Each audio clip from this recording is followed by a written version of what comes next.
Hi guys, today I have Samsung Galaxy A25 and I want to show you how to add event to your calendar on this device.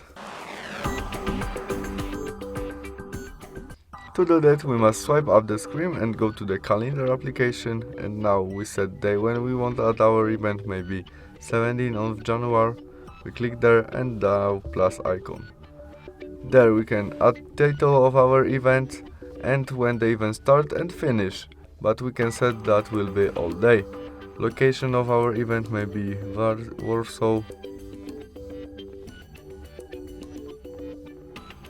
We can add our event to calendar of my family, HardReset.Info, or my calendar only.